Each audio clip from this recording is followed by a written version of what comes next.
Welcome back to Straight Facts, a sports show that educates and entertains. I'm Joel Schmetz, accompanied by James Jackson and Jake Galley. Fellas, how we doing today?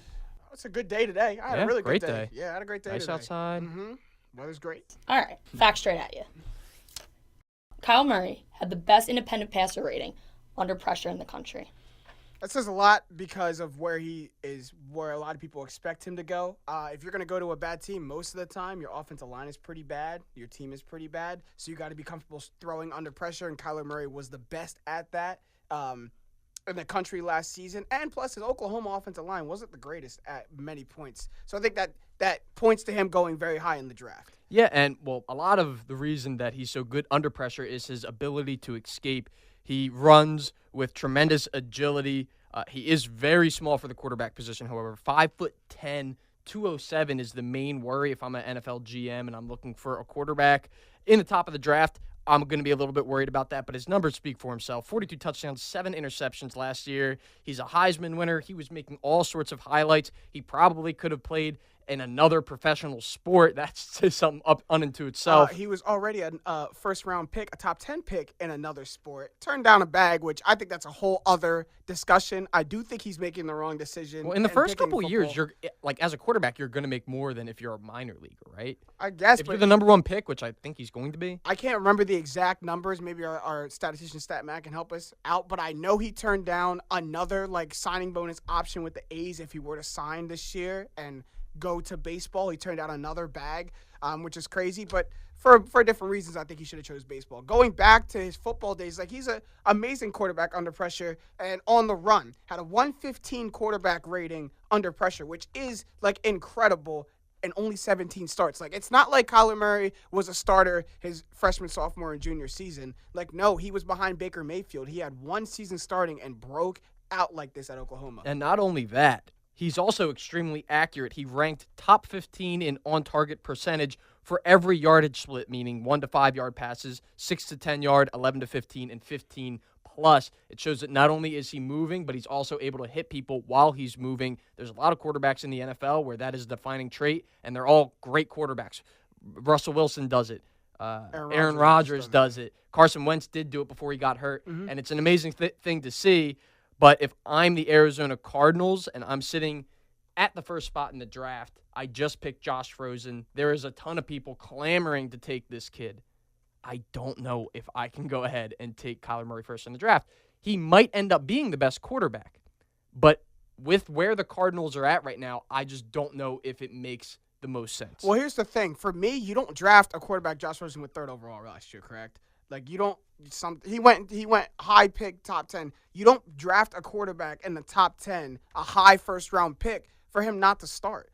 Even if he doesn't start right away, you're picking a quarterback in that high draft pick to utilize him. You're not going to turn around the next year and pick another quarterback. I get that it's Kyler Murray, but you had chosen Rosen. That's who you spent your bread on. That's who you put your eggs. That's whose basket you put your eggs in. I don't think that they just turn around and draft another quarterback. I know it's a different coach. Cliff Kingsbury has a lot different of a mindset than they had in previous, and he wants to have a really high-powered and high-tempo offense. Kyler Murray does fit that. Right, because it's an investment, too, because when you put your eggs in one basket, you're thinking about it for the long haul. You're not going to sit here and say, oh, yeah, you 1 year, see ya. You're going to get the kid a chance. And it was 1 year. It was half a year. It was 1 year with coaching turmoil, coaching turnover. He had a really bad team. He didn't have the best player on the Cardinals roster in David Johnson to help him out with that running game. So I would see what Josh Rosen can do for you, because guess what? If you're bad again, you can go back to the draft and pick a quarterback the next year because you're probably going to be bad. So Murray, he was offered an additional $14 million on top of the initial $4.6 million that to not enter the NFL draft. You're giving me a face. Yeah, you're giving me a face oh yeah, baby. I'm taking that bag. But I think, to the bank. If I were to ask you which player straight up without context you would have, I have a hard time thinking you're going to tell me Rosen.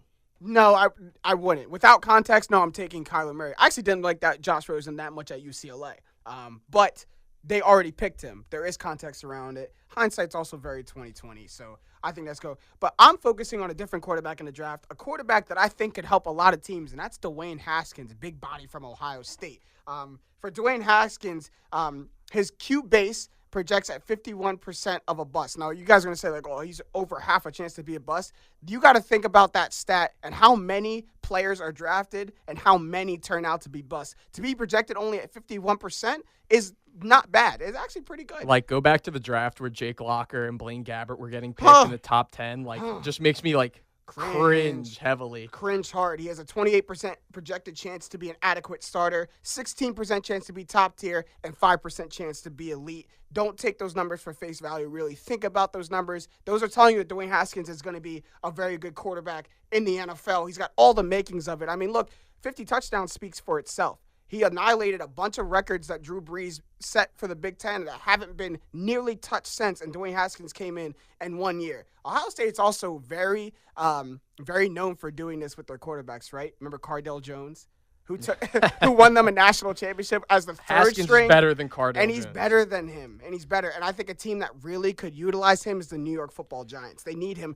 We talked about this on the last episode. I think the New York Football Giants need a little more than just him. Let's be real here. It'll start with Dwayne Haskins. It'll start with somebody who can evade pressure. Like, he's sneakily mobile. I think the New York Giants need Jesus.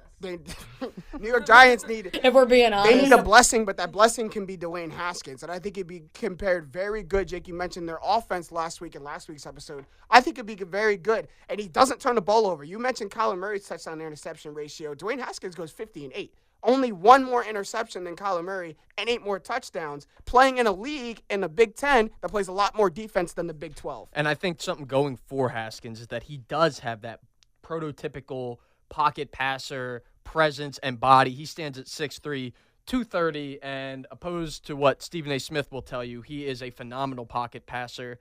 He's a guy who can deliver the ball. And I know I don't have the stat right in front of me, but there's a lot of ties to him and Andrew Luck's production in college.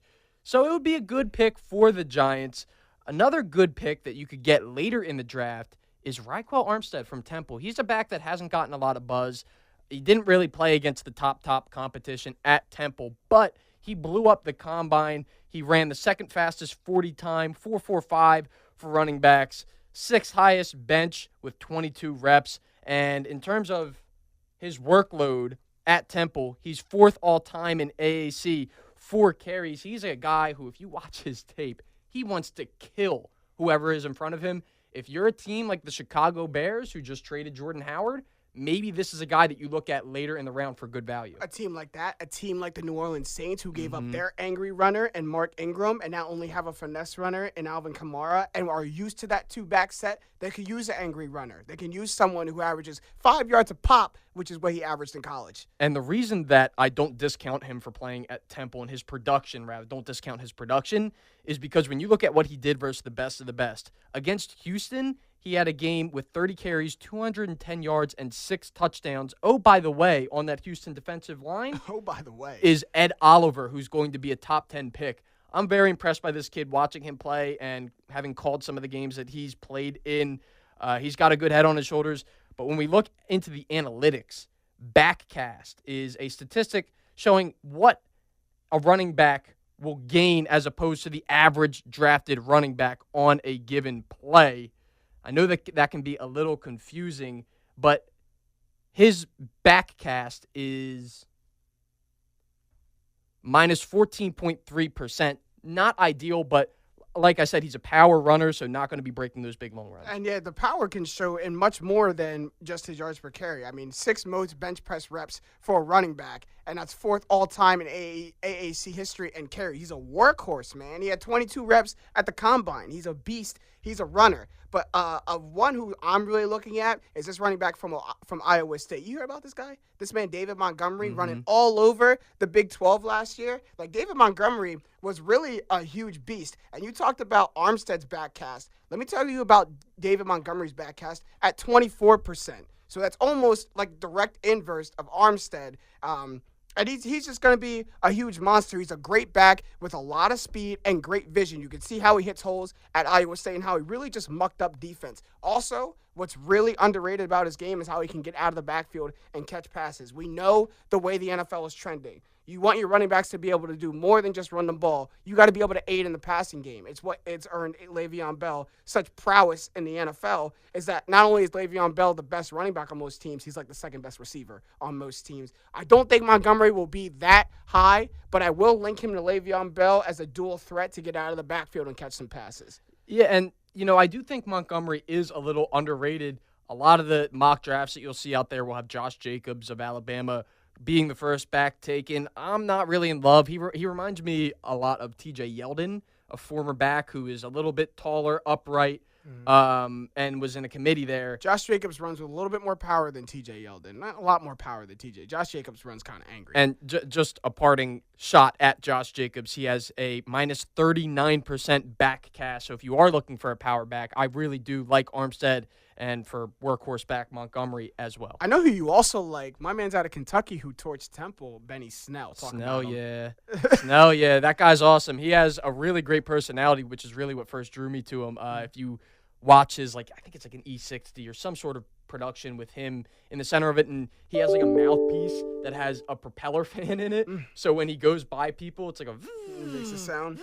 And he's just a good guy. Was a total workhorse for Kentucky, was the majority of their offense. He's another underrated guy. And look, it doesn't say a lot about your performance, but if you have swag at the running back position, oh, he has tons of swag. It's one of the positions that you like. Swag carries you, running back and wide receiver. If you have the swag, that'll take you a long way. I really like Benny Snell. We shouldn't overlook him. But let's talk about wide receiver and running backs. You got someone who you really like at wide receiver. Yeah, a lot of people will say DK Metcalf. I say Hakeem Butler's going to be the best player in terms of wide receivers out of this draft class. He's 6'5", 227. He's a load.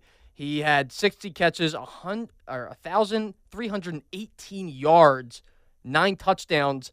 That puts him at 22 yards per catch, which is phenomenal. Over his career, he averaged 19.5 yards per catch, which ranks third all-time in the Big 12. And 25 receptions of 25 or more yards in 2018 is second in the nation. He's been working with Calvin Johnson. He has a big frame. I really like this kid. In layman's terms, dude's a playmaker. Dude's an impact player, as Lee Corso likes to say. Put one of those little white bubbles around him if you're playing NCAA, because he can just take the top off of defense, and he's a big body, too. He compares a lot to, Jarvis Landry in the NFL. Jarvis Landry's a great receiver. He's the number one receiver right now for the trending Cleveland Browns. Hakeem Butler, something that's really good is his playmaker rating. So playmaker rating is a stat that's based on Division I receivers drafted from 96 to 2016, and it measures the prospect's best or peak season in receiving yards per team attempt. So it basically say his best year in receiving yards, it's going to rate him. Hakeem Butler is at a 93.8% among wide receivers in this draft. There's not many better wide receivers in this draft who have a better playmaker rating. And that word playmaker really sticks out to you because at the wide receiver position, that's all you looked at to do is to make plays. And so he is 6'5". He ran a 4.48. To me, when you put some muscle on this guy, you can put press coverage on him if you want. He's going to shed that and get deep downfield. He's huge, so he has these big, long strides. He had a vert jump of 36 inches. Whatever team drafts him is really going to get a steal. Can we just talk about something for a quick second that at 19, 20, 21 years old, how just bionic these players are coming out of college? It's really morphed over time. You're seeing running backs put up 22 to 25 reps in the bench press. You're seeing wide receivers at 6'4", 180 pounds running a 4.40. These are gargantuan human beings, just too big in any sport. It's really ridiculous. You've seen DK Metcalf. I know you saw that picture of DK. I've seen all the DK Metcalf content. You take the good with the bad though too, because you think about it hey, these kids have a lot of muscle on them. That sometimes comes with a lot of injuries too.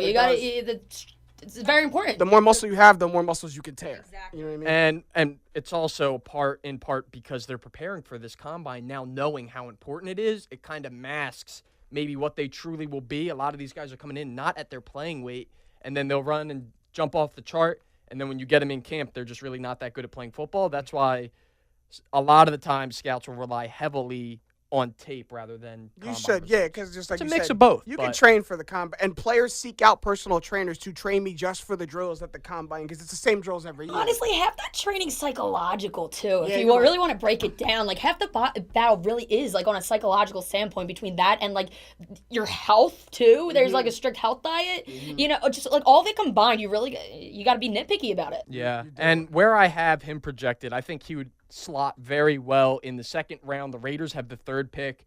He is a Raider. He has Raiders pick written all over him if they don't jump on DK Metcalf. I mean, the Raiders are good at messing up picks, but I think if they go with Butler, it's hard to mess that The up. Raiders, I won't say they're good at messing No, up they're good at it. picks. No, you're wrong. No, this is because they got their picks right. They just don't work out for their team. Like Amari Cooper was looked at for a bust a little bit, and then he goes to the Cowboys and he's a great player. Derek Carr's bust. I'll give you that one. I feel bad. It's because of the back injury, but I mean, it is what it is at this I point. think it's because the Raiders have a lot of issues going on, and bringing Chucky in doesn't really help anything. I'm looking at an underrated player, also from Ohio State. I don't know why I'm loving Ohio State so much on this podcast, because I kind of don't like Ohio State, just a natural Penn State fan. But my man's Paris Campbell out of Ohio State. Like, I don't think he's going to be a huge, like, a high round pick, a top pick. But I think whoever gets Paris Campbell in the draft gets a steal. Like, you want to talk about speed and hands? Paris Campbell out of Ohio State was tearing stuff up. I mean, he ran a 4.31 at the 40, so he's got blazing speed and great hands to match. Now, if you look at his game log, like it's going to look weird because he had some games where he has 22 yards, and then he has some games where he has 192 yards, but he has his best games against the best teams. Against Michigan, and that statement win that Ohio State had against Michigan, he had 6 catches for 192 yards. He was lighting them up, and he plays a lot of like the slot positions. So they compare him a lot to like Tavon Austin and players like that, Julian Edelman, players who play in the slot, but he's got the speed, the hands, and the toughness to really blow the top off of teams. I think whoever gets Paris Campbell gets a very, very, very good player. Yeah, his 40 time made him a lot of money. It did make him a lot of money. And the analytics don't love Paris Campbell. They don't really support him because a lot of players blow up in their junior years. Okay, that's the most And then important. leave, And then right. leave. It's the most important year in college football. Paris Campbell didn't really blow up until his senior year. But when he blew up like a hot air balloon. Well, it's kind of tough with Michael Thomas raking in all the catches for a lot of the time that you're out there. They only played with Michael Thomas for 1 year. Right, that's true. But before we move on to the defensive side of the ball, I just want to give quick mention to T.J. Hawkinson, the tight end out of Iowa. Both the top tight ends this year are out of Iowa. And in terms of, and the other one I'm referencing is Noah Fant, who is more of an athletic build. T.J. Hawkinson's athletic, but in a different way. 6'5", 251, blocks extremely well, knows how to use his body, runs great routes. People compare him to George Kittle. He's going to make a great NFL tight end. Well, I think the team that could really utilize him is the Bills. And I don't know if they're really going to take him that high in the first round with the 9th pick, but the Bills are someone who could really use that. He's a great pass blocker, like you said, can aid in their pass blocking, but he's also going to help a young quarterback out like Josh Allen. Coming back from that shoulder injury that kept him out a lot of last season. He's going to help him a lot, aid in the passing game, and also give him a great safety net as a tight end, a big target so he can get to. Yeah, Bills might be a little ambitious. Just 2 tight ends have been picked higher than 20th in the past decade. That could change with how important they're becoming. You see the emergence of Zach Ertz, Kelsey, Kittle.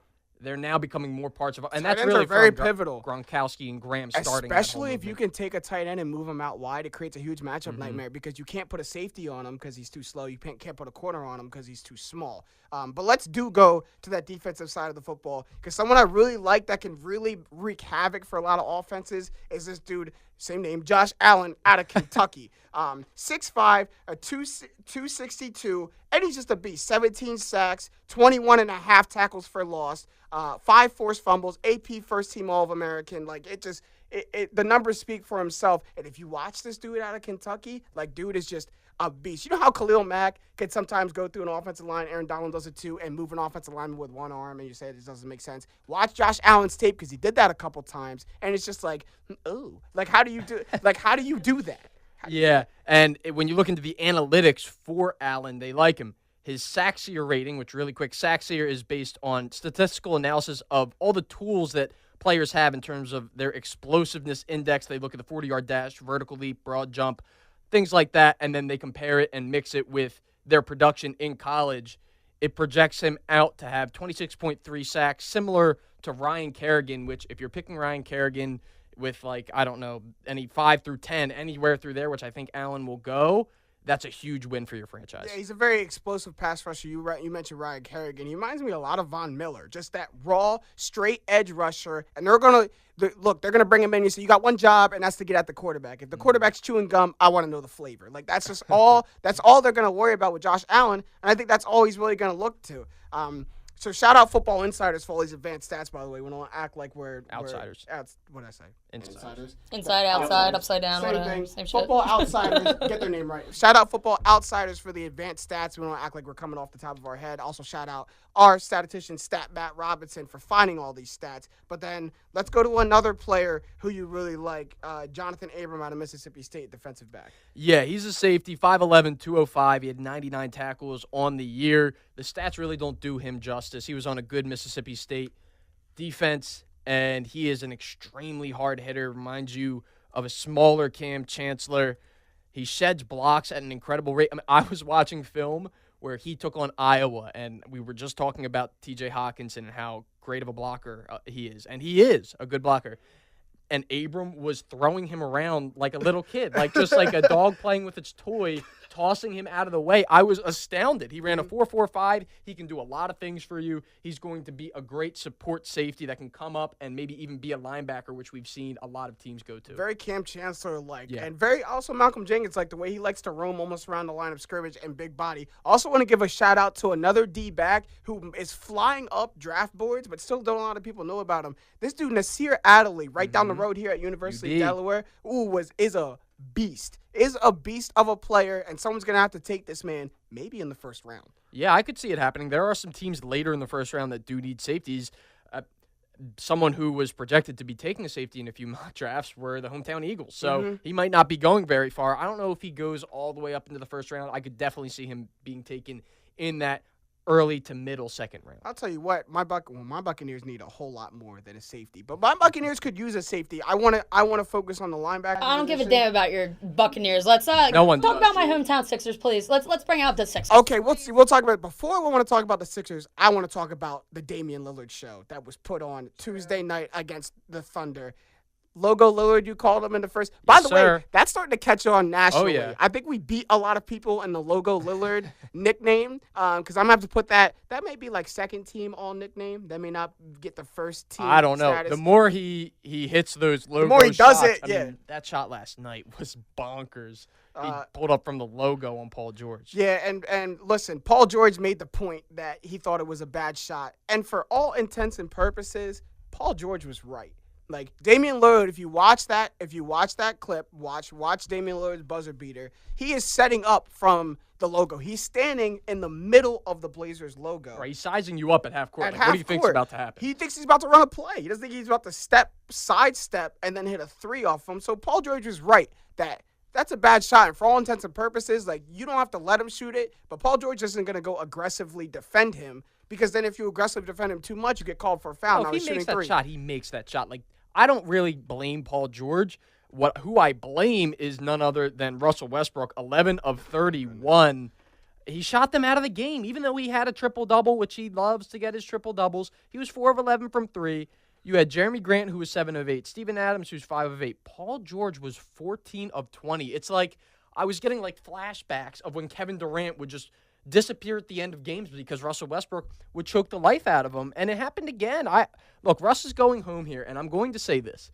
And I'm not saying it's going to happen. I'm saying it is now a possibility to happen. Uh-oh. Kevin Durant is a free agent at the end of this season.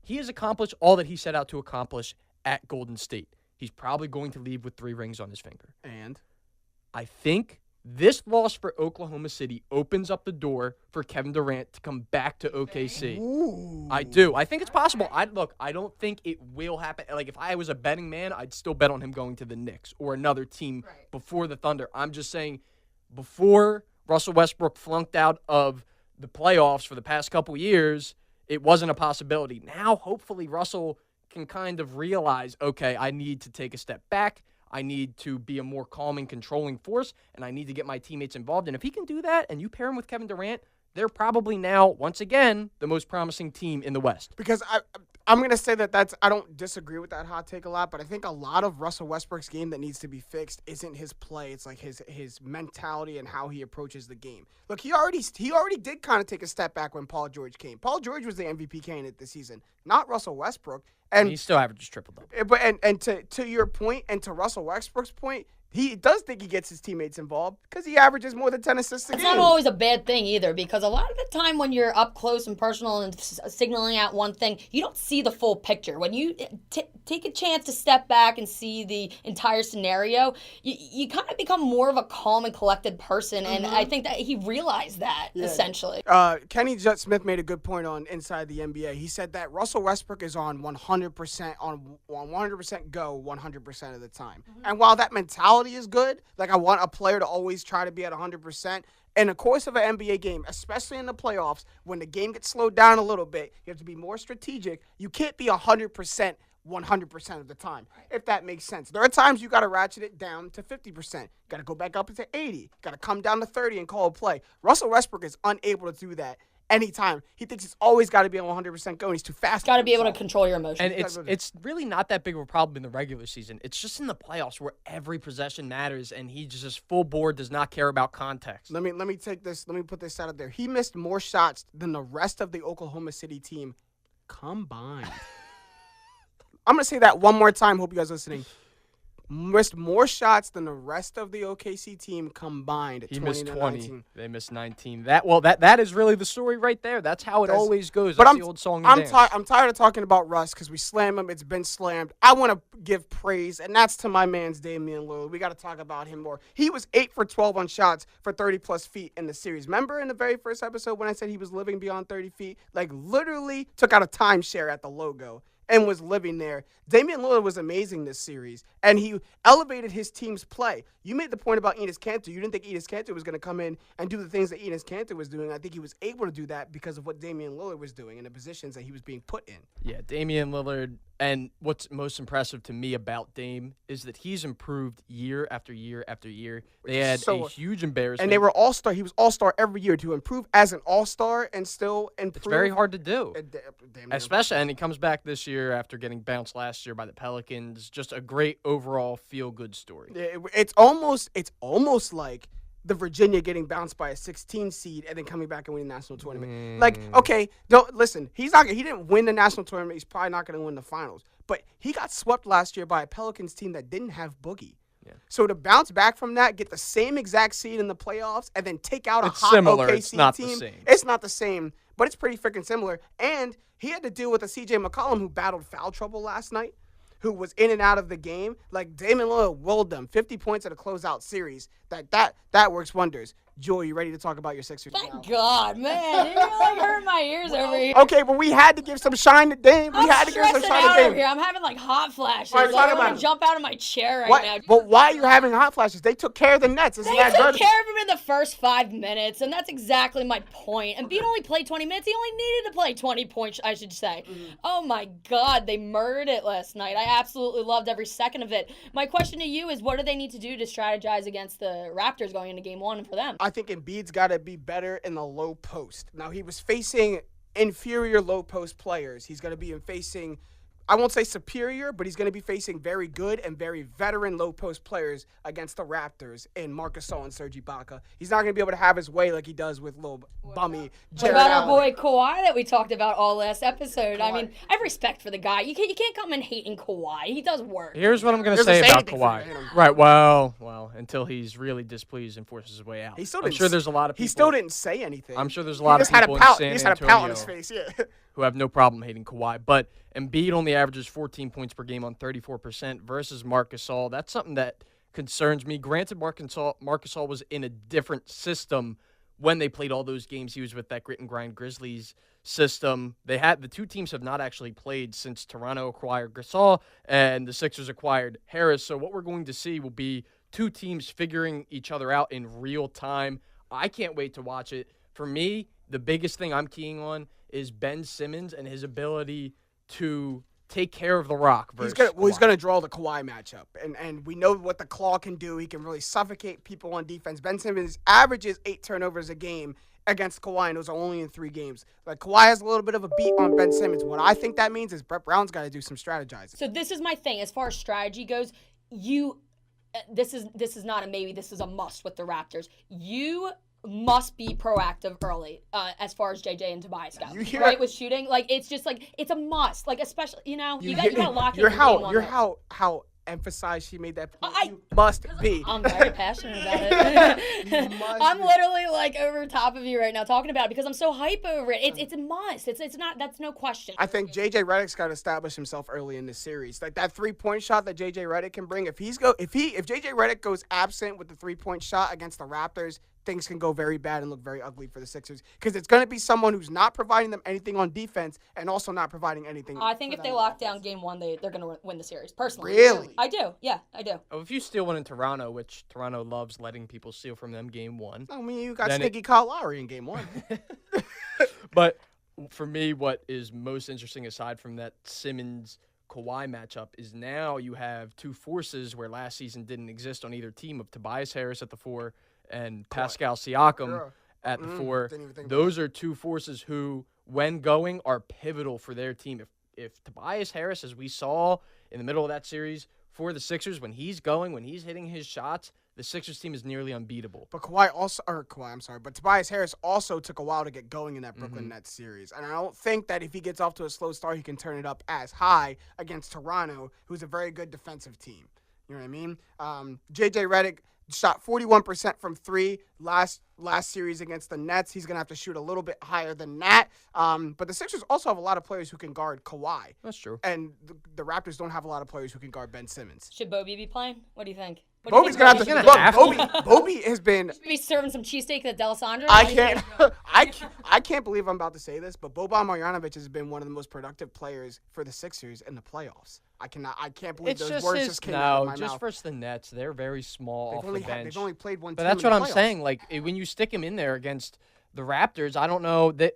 We'll see. We'll see. Because I was under the impression Boban wasn't going to get much run at all. He proved himself by hitting a lot of mid-range jumpers, which, for whatever reason, his 7'6" self loves taking. He thinks it's a little bit of a fluke, but I got to. It looks like a fluke every time it goes in. Exactly. That's what I kind of side with Jake on this, but Boban has the highest PER in NBA history. Okay. He's the greatest player ever. I mean, what is there to say? He's a giant. He's really a giant. It really does boil down to that. And what's the biggest one? Nick Nurse versus Brett Brown. Who wins that matchup? That's the biggest matchup. Brett Brown, baby. Come on. Jewel, it's time to move on because Jake is now delusional. All right, let's head over to crossover. Let's crossover. So we're going to debut a new segment today. We call it crossover. So what we do is we're going to take one pop culture figure or one sports figure, and you have to match them up with the opposite genre. So, Jake, I'm going to give you Kanye. Who is the Kanye West of sports? Well, considering someone who would have crazy, nonsensical rants, distances himself from his disciples, but has immense talent. Did you say that because it was just Easter? That was pretty good. Disciple thing? I did not. I'm Jewish. But someone who sounds a lot like that would be Mr. Kanye AFC West, Antonio Brown. You definitely heard that from someone. Oh, I heard it online. I forget exactly who had it, but Antonio Brown, he has his mustache dyed blonde, which Kanye dyed his hair. He has a great backstory. Kanye coming from Chicago, AB being picked as nobody loves Kanye as much Kanye loves Kanye. Right. No one loves AB as much as AB loves AB. Right. And here's the thing. Here's why that works so well is because Kanye lost his damn mind. AB lost his damn mind. But Kanye didn't lose his musical talent. AB didn't lose his football talent. Them boys just went off the deep end somewhere. And they both dyed their hair funky colors. Okay, they both don't know what they're doing, and they both now have put themselves in like weird ass positions that they can still succeed, but still people are talking about you're not as in a good a spot as you were if you didn't lose your damn mind. You're hurting my feelings over here a little bit because anybody who knows me knows I'm a huge Kanye fan. So is he. So is Jake. So part of me still has hope that he's going back to the college dropout days. Well, here's the thing. Joel, have you seen the whole Sunday service thing that he's doing? What was it? Sundays. So he's showing his face more on the Kardashian show too, which is making me happy. That is. I don't know what that means. The Sunday service was leading up to his performance at Coachella, where he did give a service on Easter It was at like a very artistically shot. You can go on YouTube and find it, It's but real- it was that's, phenomenal. That's what I'm saying. Like, Kanye lost his mind. He didn't lose his musical genius. The samples and the stuff we're about to get on this next upcoming album, Yandi, I think are going to be really good. And I think the season we're about to get from Antonio Brown on the Raiders is going to be really good. Difference is he says it in one of his songs. I don't use the same attitude that That got us here. He always Antonio been crazy. Brown has never been like this. That's true. He's always he's been a little bit like that in the locker room. Remember when he recorded on Facebook Live? Oh, yeah. Mike Tomlin going crazy. Well, I feel like it's like as soon as you get good as a wide receiver, your craziness level just has to increase. It really is something. Your diva level. It's really something in the contract. I don't know what it is. So I'm gonna go next. Mine is Thanos, who is the Thanos of the sports world. I think that's pretty easy. One LeBron James out there, Thanos out there in LA. There's a lot of similarities between these two. One, when LeBron gets all his Infinity Stones, he's the most unstoppable player in the universe. His Infinity Stones being 2 All-Stars. You give LeBron 2 All-Stars, ain't no one gonna stop him. Okay, colors are purple and gold, like Thanos. His skin in his suit. That's a good one, right? And the Warriors, these little. I don't want to say the word. These little baby warriors had to literally assemble the Avengers to beat one 33-year-old man. Draymond Green had to call Kevin Durant from the parking lot to say, we need you to defeat this man, just like the Avengers had to defeat Captain Marvel. No one put Captain Marvel in Infinity War spoilers, by the way, because I haven't seen either of them. But they're very synonymous. Also, LeBron can snap his fingers like that and eliminate half of the NBA world, that being the Eastern Conference. Yeah, I mean, he's definitely the most powerful being in the NBA universe, has been for a long time, and when he wants something, he's going to get it. It's just really nothing. He'll sacrifice whoever he needs to sacrifice in order to get it. Thanos sacrificed Gamora, and LeBron will sacrifice whoever and whatever he needs. LeBron sacrificed David Blatt in order to get his He ring. also has his underlings, Udonis Haslem and James Jones. Jones, really. I mean, like, following LeBron team to team. I think James Jones is the most, like, the player who's benefited the most in NBA history, because James Jones has, 3 rings that he did not work for, that he didn't do anything He's a for. locker room glue And guy. it really is a great, just locker room guy. I think that's why LeBron bought him. But Jewel, you're next, and Jewel she said she has an out-of-the-box one for us. Give us one. You know where I'm going with this. Jared Dudley. Haven't we done enough to Jared Dudley? Nope, we have not, and we never will. Okay. So, this is my thing. A 2011 film. Have you ever seen The Smurfs? Who hasn't seen The Smurfs? Oh, I like this. You see where this is going? There's so many different characters. You know, I could go in with there's the grouchy Smurf. There's the crazy Smurf. There's the let's see here. How about the gives useless the minutes off the Smurf. bench? There's the clumsy Smurf. I could He's go definitely about clumsy. this He's definitely, to me, Jared Dudley looks like the Pillsbury Doughboy, does he not? I think he looks like a Smurf, is what I think he looks like. He definitely. But here's the thing: that each of the Smurfs had a crazy talent that aided them and helped them go along. Jared Dudley doesn't have a talent. He's that the he useless has. Smurf. He's the useless. I was paralleling with his looks more so. Yeah, that's true. I'll give him Clumsy Smurf. You know why? Because Clumsy Smurf doesn't do anything really, but he did one job good to help them at the end of that movie. I'm a little embarrassed that I know the Smurf movie so well. I got little brothers and sisters, okay? We watch the Smurfs. Nah, you watch that every night. It's a great movie. You go. Neil Patrick Harris is in it. Phenomenal actor. And Clumsy Smurf did one thing to help him. Jared Dudley did one thing, and that was getting Jimmy Butler a job. He also was extremely intimidated by my 76ers, and he let his insecurities come out. So that's another. He's acting like a little infant child, to be All right. I'm a Sixers fan too, and as someone who's not very good at basketball, I can relate to Jared Dudley, because when you're out there on that court and you're not giving anything on offense or defense, you better make the other team upset. Yeah, that's all you got to do. You got to do something. That's what I was saying. You can't just sit there. That's what I was saying. I guarantee you when Jared Dudley went back to the locker room after getting Jimmy Butler ejected, he was greeted with nothing but high fives and hugs. That's all he was there to do. Mission accomplished. You can't tell me Jared Dudley's a starter on a playoff team. You just can't tell me that. That's crazy. So Jewel, I like I like the Smurf one. That might have been the best one. Mm-hmm.